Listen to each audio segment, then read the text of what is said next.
Naniniwala ba tayo mga idol na kung may nagla-live streaming at magko-comment daw tayo ng mga malalaking sticker ay bawal yun ni Meta?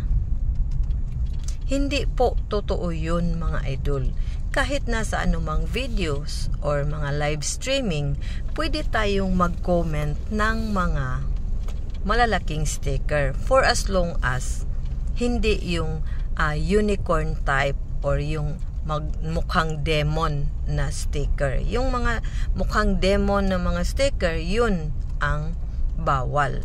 Pero hindi maapektuhan yung mga content creator na siyang nagla-live.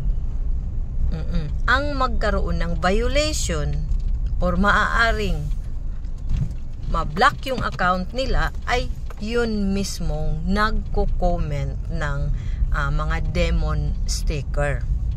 Oo, pero hindi yan maapektuhan yung mga nagmamay-ari ng mga videos. Kaya mag-ingat tayo sa ating mga kino-comment na mga stickers. Oo, totoo yun na yung mga unicorn stickers or yung mga demon type is suggested po yun sa Facebook. Pero nasa sa atin din kung gagamitin natin. Oo, patibong yun. So nasa sa atin.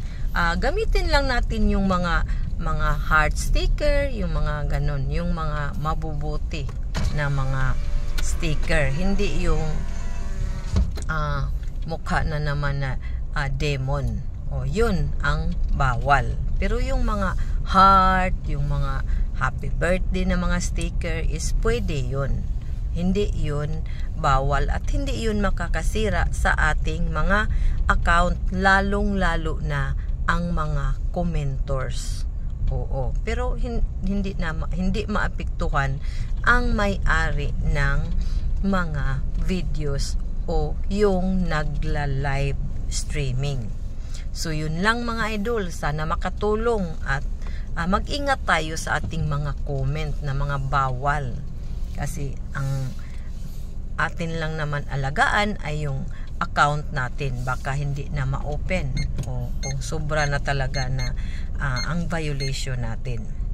So kung nagustuhan ninyo ang videos na ito ay paki-share at marami pa akong ginagawang mga videos tungkol sa ating pagpi-Facebook, spiritual awakening, driving tips at motivational quotes. Maraming salamat po.